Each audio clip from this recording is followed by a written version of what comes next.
Evening, everyone. It is the club on a Tuesday. It is the Day Trippers. It's Ray, your host. Evening, everyone. Tonight, I've got Andy, Ste and Gav, but it is brought to you in association with RedsBet, a betting site tailor-made for Liverpool supporters. RedsBet aim to share half the net profits with Liverpool fans and fan causes.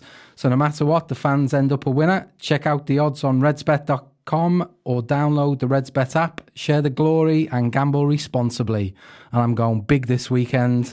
Arsenal, Liverpool, I'm going minimum 4 goals to the Reds. We'll cover that a bit later. Andy Young's in tonight. One of the original Day Trippers, along with Steve Brown. Another original Day Tripper, and a blow-in, Gav. Yeah, blow-in. He didn't even get tagged in there. That's what missing one fat back four does for you. You get demoted the way down the pecking order. Straight down, yeah. Grace is hosting next Sunday now. Is he? Get a bit more credit in the bank. So, look, it is the club. We're going to cover off a few topics tonight, but we're going to start not covering the game in any great sort of detail from Saturday, but we're going to start with the topic of us not hitting our full stride, and from time to time over the last few weeks winning a bit ugly, I guess, Andy. Yeah. Does that give you any concern, or are you happy that we're getting these results without necessarily hitting full stride at this moment in time? I don't think I could be much happier, to be honest, to be sitting on top of the league, joint top of the league. Well, no, we're not. Yeah. We're never going to be top of the league on goal difference, but we'll cover that again later. How could you not be happy? Like, it's going to be a concern when we start dropping points because of it, but they're doing things very professionally, picking up points, and I don't think any fan should be concerned that their team is getting 3 points every week. So you're not obviously playing better. Obviously, playing better is better and it's more enjoyable. But to answer the question, am I concerned? No, because I think they're winning quite convincingly. Yeah. Even when they're winning ugly, it's still very convincing. They're in control of games. Alisson may as well be sitting in the stands. It's mad, isn't it? So we spent a record on a goalkeeper, and you get something to do. So I'm concerned now if we could get Carey. He's on garden leave. Yes. Yeah, but it makes sense to bring Karius back then, doesn't it, from Besiktas? He's coming back. I read they're turfing him out already. Yeah, no, don't mind that. But look, we all know winning like the way Klopp is renowned to set up his teams is obviously better. But I think that's going to come in time. Yeah, if you're gonna challenge for a league, you have to be able to win in every way possible. And we know we can win with intense football. At the moment, the job is just being done. Yeah, I mean, the thing is, Steve, as far as, like, I watched that City game last night. They seem to be playing at a higher level than us at the moment, and kind of have been as the season's gone on. But maybe Saturday gives us the opportunity to raise our game, I guess, to showcase what we can actually deliver against a better quality of opposition in Arsenal at the weekend. What's your thoughts on that? Because I actually think sort of our best performance has probably been Chelsea this season. Yeah, best performance was Chelsea, but to go back to what Andy was saying, 3 points are king at the moment. It's all about you can grind out 1-0 away at Huddersfield or Hawks. It was 2-1 up until the 85th minute on Saturday against Cardiff. That's all well and good, but everyone has this in the back of the mind. It's grand, no worries about it. It's going to happen eventually. What happens if it doesn't happen? I understand you're giving away a certain attacking flair to get the solidity at the back that we've got. And you can dog games for certain parts of the season. Like, we are nearly a quarter of the way through the season now. Yeah. And we've dropped 4 points all season, which, if that you work that out, it works out great. But 99 points. 99. Exactly. Quick calculation. That you made at 3 o'clock today. But the thing with it is that it is going to get to the point where it's going to get to the stage where we drop points and goal difference might come into it. Like 13, 14, 3-0 up against Palace, trying to win a game 10-0. Yeah. You know what I mean? This is the yeah, thing. it did. I know it's later It on did, in the yeah, it season, did. but it's not worry, but it is more concern as to when this kicks in. If it is Saturday against Arsenal, it's all happy days, because Arsenal, I think, are flattering to deceive at the moment. They haven't really played anyone. They won 10 in a row, 11 11 in a row. Up until Sunday. Yeah. And Palace put it up to them. Palace, that's all they do. Palace aren't a good side at all. They've been struggling, but they just put it up to them, and Arsenal can't really defend. So it could be the Saturday. It could be the game that everything clicks into place. But we've been saying that for 8 weeks now. Is this the game? Is this the game? It's, for me, Gav, Saturday's got all the ingredients that we necessarily need to come. That's what, going back to me, bit of a joke saying put a bet on at least 4 goals on Saturday. Arsenal have obviously got the tails up. I don't think they're necessarily going to compromise the way they've been playing over the last 11, 12 games, because we're coming to the Emirates. Do you think that gives us the opportunity to really kind of expose Arsenal for something that they're not actually as good as possibly their record's making out? Well, I suppose 10 wins in a row, regardless of who it's against, not to be sniffed at. Like, let's Proper be dog and duck stuff. Yeah, though. but it's still but it's even still, yeah, I know, exactly. but it's still 10 wins, and even though it could be against, like, if you look at City's opening 8, 9, 10 games, we've talked about how they've had an easy kind of run of it, and Arsenal won't change that way, because you've seen it on the first 2 weekends of the season. They went out and they tried to play a certain way against City. They went out and done the same against Chelsea. Yeah. We're beaten both times. Yeah. I don't think they will change. The better the team, the opposition is, the better we are. I get that Right, feeling. and because it makes us up our tempo, and it makes that. And if that other team is good, and Arsenal are good, let's be honest, they'll want to come out and play, especially at the Emirates. It's on them to do something for their fans, and I think that suits us, because the tempo's higher, it's more intense, they're more open. Which, like, if you look back at Saturday, the only time Cardiff got the ball is when we gave it to them. Yeah. By Firmino, I don't know how many times he gave the ball away, and it was just a real kind of lax and. It'll be all right, we'll win it back in a minute. And, I was, after 60 minutes, I was kind of going, we've been poor here. I thought we were poor. The early goal, fine, but in the final third, I thought we were very poor, because we just felt like we'd put in 70%, because we win it back, we might do something in a few minutes. And that's the way we were, And when we conceded the goal, it clicked us into gear then, and we upped it probably half a gear and just tore them asunder, because they were knackered. Like, what was it 700 passes to 100 or something like that? Yeah, the stats it was outrageous. Like, the first 80% possession for most of the game. The first one that came up must have been after about 20 minutes, and they'd made 14 passes. Yeah. I think it was 87.7% possession. At one point we were on course for the highest possession in a Premier League match ever. Yeah. Up until, I think it was 65 minutes. Yeah, it was, but at the same time, we weren't tearing to shreds or anything like that. It didn't feel like that. It didn't feel like that. The domination. We just knew. We just kind of, and even the goal we conceded, in a bigger game, I think Van Dijk makes more of an effort to kind of block that. It was sloppy. It was sloppy, and it was a team that went on throughout the game. We get the early goal, great, and you're thinking, well, we'll hammer these. And you could just see it. Lads were just passing it and kind of half moving, but they knew at the end of it all, we'll get there. And like, I'm starting to think that, when you get to this December period and, we have to make loads of changes, a lot of games. I'm wondering if he's doing this early. Yeah. And he's gearing us for an intense Christmas period where he's going to go in very much the same team and try blast it right through Christmas. Well, if you look at the fixtures for December, what you've got to remember is there's some tough games along there. December's not really that much of a month to start doing a rotation, is it? Because you start with the derby. And you're taking to that period United, Arsenal again, and City again. The 3rd of January.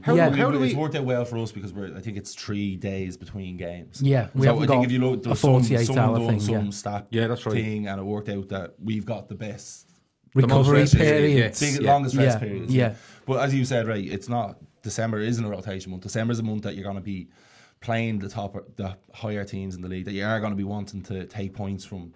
The derby is the derby, but you have United in there, as you said, the week before Christmas. We've Arsenal the same week as well. So it's stuff like that you want to be making sure you're getting 3 points in. So you're not going to be rotating. We're at home to Cardiff. That's the time to rotate. Yeah. Is he weeks as well? Is he doing this early though? Like when you see Christmas, then you go, "Oh, who are we going to change?" And you know, like 2 or 3 changes on Stevens' day, and then, you know, the game after that, and then the one on New Year's Eve, and you'll see, or New Year's Day, and you'll see loads of changes. I'm wondering if he's doing this early to go, no, I'm putting these boys in for 3 games in 7 days, and I'm going to put them all in, and they're going for it. Yeah. It feels like there is... The rotation last year seemed a lot more obvious and in your face. I think it's a little bit more subtle this year. Maybe it's because it's not such a significant drop in quality. Yeah. And like, even though Moreno came in, which I would say there's a big difference in Moreno and Robertson as a left back, but it was fairly seamless. But there has to be the rotation of Moreno, Andy, because you can't flog Robertson for 65, 70 games a season. No, but I 100% agree. And there is that drop off in quality. But in previous years, we might have had to sacrifice a top quality player for somebody who may not even get a game for a mid-table Premier League team, and it could directly lead to a draw. But there was, for instance, there was very little errors made throughout the whole game. Like, although it was okay, it was 2-0, and towards when we were 2-1 up, it got a bit worrying. But at the same time, they responded so well to that goal. Yeah, they responded so well that they still stayed comfortable. In previous years, you know, those weak links would make a mistake. It's too all written all over it in previous years. I think it's gotten to the stage now where the ground has realised, the fans have realised that it's okay. It's okay to concede a goal. Whereas, not last season, but the season before, it would have been, oh, bollocks. And the whole ground starts panicking. And then that feeds into players on the pitch as well, you know. And do you know what struck me as well about this season is when we've gone 1-0 up early, that's normally when teams start coming out. Teams are still they're terrified of because they're hoping that maybe they might get a corner or a free kick and fluke a goal. So we really were talking about this on Saturday, weren't we? Like, because they went off happy at 1-0, very happy at 1-0 down. So now we need to get a second goal before teams start coming on to us. Yeah. That's the point, isn't it? Where but our approach has changed as well, because, like, you know, like you see last season or whatever, we go 1-0 up and we go for the team and we, you know, absolutely hammer at them for 2 or 3, and it's a couple of times this season we've got goals just before half time. Yeah, but like, if that game there was prime for us to go at them, but we just seem to go. It's like we played within ourselves at 70-80%, knowing that the quality of the opposition wasn't up to a level that was going to really threaten us over the course of the 90 minutes. Yeah, and the only drop you have is when we're a bit lax on it. Yeah, but my only issue with that is that you're saying, right, you play within yourself. Or you've gone out and played games where you've played, you thought, these are maybe a league below us, or they're not, these are bottom of the league, whatever it is. Yeah. And that mindset's very, very hard to get out of. Yeah. If for some reason, if it had to be in Cardiff, if they'd have got the first goal and dogged it for their lives, which they would have done, if that had happened, how do we change it? How do we kick in from there? Because that's a question that's something we haven't seen answered yet. Yeah. So that is a worry. We haven't seen that from Cardiff though this season, have we? It's like they just don't seem to have it in them to be able to live with teams. But they're a mid-table championship squad. Yeah. Like, I know what you're saying. Like, you know, it is a big factor in sports psychology. Is if, you know, the lower the opposition, you can be often dragged down to that level. Yeah. However, you know, we're talking about a very, you know, a really quality manager. He's going to have them set up, you know, with that in mind, that they need to respect the opposition and sit back in their shape, just like they were playing against City a few weeks before that. Like, they contained City very well, and they contained Cardiff when Cardiff did have the ball quite well. So, I mean, I think I know Klopp alluded to the fact that he was slightly concerned as well about some certain performances, but I think he is setting them up for for a title race. So later on, they'll have less kilometres in their legs. They'll have less sprints in their legs. They won't be, you know, a lot of the pressing now. You'll see them talking about it, where it's focused. So they're getting the players set up lovely for the final third. Yeah, and that's where the business end is going to be done. So I think a lot of it's by design, and maybe Klopp is a little bit surprised about how by doing that, it's going to reduce the levels of performance and reduce the quality, let's say, you know, the final pass or whatever. Is this down to something that a change of mentality from Pep Linders coming in as basically the number 2? Is that something that could be attributed to that? I've seen people criticising their attacking play because Bouak's gone. But there's no difference in that. And then the same point can be made where Linders comes in. But it's such a huge Andy, machine, isn't it? Like the day-to-day stuff on the training ground, and you know, there's not going to be one person that flips it. This is an education with Klopp. He's there. This is his third full season. And he's learning all the time. And he's watching what's happened all the time. Like if you watch, he's tweaking the formula, isn't he? And if you watch 16, 17, I said this last week, we start off like a house on fire and we drop off. Last season, we're all patchy. We go through a great, middle part to the season, middle towards say, and then we start. We're not looking leggy towards the end because all the European nights we had and stuff. But in the league, he's probably thinking we need a few more bodies, and he's learning all the time. And I think he probably had to look at it and say, look, I'll sacrifice 10% up there to get 20% back here. You know what I mean? Because I can lose 10% of what I had up there. If I can get 20% better defensively and lose 10%, it's a massive thing for us. The goals conceded has always been, even when we nearly won the league 13-14, we conceded 50 league goals. So he is learning all the time. And I as I said on Saturday, I was a bit fucking after an hour going, lads, this is not good. But in hindsight, sitting back and looking and watching the match again, I'm thinking we're just playing to what we need to play. And we're good enough to do that. That's the thing about it. I think we saw back end of last season what we were capable of doing, particularly on the European stage. And I guess we all just assumed that we would kind of take those kind of performances and that's what we would be like in the league, especially as we're trying to compete with a team like City, who are kind of blowing most teams away every week. And because we're not doing that week in, week out, I guess we're getting a little bit more kind of what's going on. We can't put our finger on it. Why aren't we being the trailblazers sort of thing? As Steve said there, that question hasn't been answered. You know, when teams just sit back and try to dog it for their lives, and we're trying to answer that question as week on week, because teams are coming out now and going, we're not getting against this. You know, that's their outlook now. And as Steve said, we have to learn how to answer that question as the season goes on. The big question is if there's going to be a game like there was Swansea last year. The Swansea away game. Swansea beat Monday, where we had all the ball. Swansea scored from a corner, and we didn't have an answer. All we done was kept doing the same thing. Where it's going to be interesting to see if we have an answer for that. If we've evolved as a team that we can deal with that. Whereas I've no doubt that City could deal with it. If City went behind, they could come back.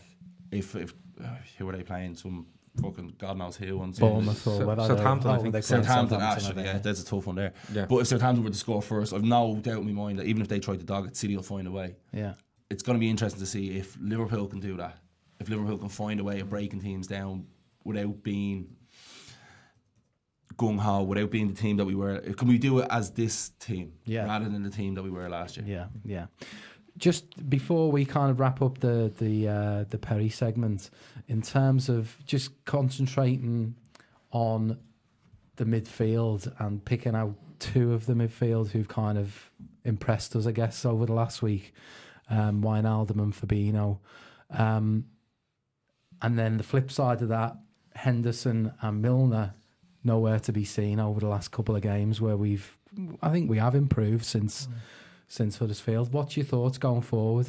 Do you think Henderson and Milner's games potentially are at threat, or this was just a circumstance that come about because of the games and the fact that Henderson had a knock and whatnot? Where do you stand on it? Well, I think at this stage I would have expected that Henderson and Milner would be nowhere near the team. Had I looked at this at the beginning of the season when they spent so much money on Fabinho and Naby Keita, I thought they would be in midfield. So football has a way of surprising you. You know, how the fuck was Milner our best performing midfielder for so many games at the start of the season? How improved Wijnaldum has been. So we kind of got to get out of this mindset that there has to be a two or there has to be a favourite, and these are the first choice and these are the second choice. In the last couple of games, he was brilliant. Like, he just showed something totally different from a deeper area midfield than Henderson will ever do. The way he drives the ball on, the way he's making so many tackles, like he just seems to be just a total breath of fresh air, like in that position. And Wijnaldum is being quality all season, and he's played the deeper role, he's played the attacker role, and he's done a fine job. But this is a squad game, there's so many matches. Henderson's season and Milner's season, we're going to challenge for anything. They're going to play a massive part. They'll be back in the team. They'll be we don't know who's going to get injured, suspended, who's going to be out of form. So we have to get out of that mindset. It's 2 games of being in, and now all of a sudden, like he's undroppable. This is finished, you know. Well, I mean, is your opinion on this? It's kind of going to be a bit more horses for courses, and you pick a midfield based on what's ahead of you. Yeah, well, that's what the squad's about. Yeah. You know, you can't have 6 or 7 good midfielders and then decide, well, we only want to use 3 of them if everyone's available, and if them 3 are available all the time, we play them. That's not how it works. Yeah. Look, injuries are never a good thing, but I think this might have worked in our favour a little bit. I think the Henderson and Keita thing might have worked a little bit because it made it easier for... And the timing of the games. Yeah, well, he made these changes, and it wasn't, you know, like every week Fabinho didn't play, and I think there was a petition fucking started at one stage. You know what I mean? Say Robbo petition. Yeah, it's ridiculous, you know. But if you look at it, the 2 games he comes in against Red Star and he comes in against Cardiff. We're talking Fabinho here. Perfect games for him. You know, games where we're on the front foot most of the time. Yeah. He sweeps up a bit. He's not having a hell of a lot going back the other way. Works well. Milner's plays on Sunday or Saturday without a shadow of a doubt, because if you want someone that's going to set a tempo midfield for you and try dominate another midfield with just hard work and just being in their face, I think Milner starts all day long. But look, that's what your midfield's there for. 2 lads are out, 2 or 3 come in. You know what I mean? Like, I include Shaqiri in that, or Lallana or whatever. We could probably get to Lallana later. But that's what your squad's about. Use it when you need to use it. And the quality is there. Like Andy's telling you, he's been in 2 games. He's been very good.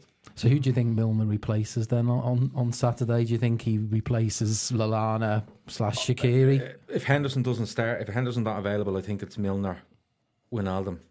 Is he brave enough for Fabinho? No, I think it's Fabinho as well. Yeah, I think you might see Wijnaldum moved a bit further forward. You go hard walking in there, I think, rather than... Who's your 3 for Saturday? Would you agree with that, Andy? Yeah. If Henderson's available, he probably ends up playing. But if not, Milner, Wijnaldum, Fabinho. Yeah. No issue with that, Steve. Does Henderson have one of his knocks? The 26 week knock. That's going to be... But this is the thing, we don't know. It's happened before, came out about it. Like, it's been quite quiet, really. Nothing's come out about it whatsoever. No one's asked the question. He said after Huddersfield. Milner, as Gav said, Milner definitely starts on Saturday.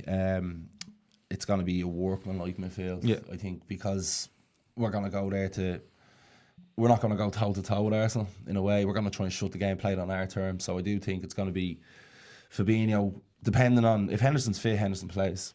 I don't see what the issue is. He's the club captain. Like, there's... You have to get over. You can drive Twitter and drive you fucking nuts, but he's the club captain. His last season, club captain. But he's Klopp's captain. Klopp hasn't decided to appoint a different captain. Like, this is the thing that you can rate him. Armband for Christmas. But you can rate him or you can rate him, but he's good at what he does for the team. Yeah. I think, as I said, depending on whether he's fit or available. But I think it'll be Wijnaldum, Milner +1. Yeah. It's interesting that people criticise Henderson for, for being maybe the anti-Fabinho, the way Fabinho's been the last 2 games. But what fans that criticise Henderson seem to forget, he has been redesigned that way by Klopp. So he's doing exactly what Klopp wants him to do. So if he wants his deeper midfielder to do that this Saturday, that's who's gonna play. Yeah.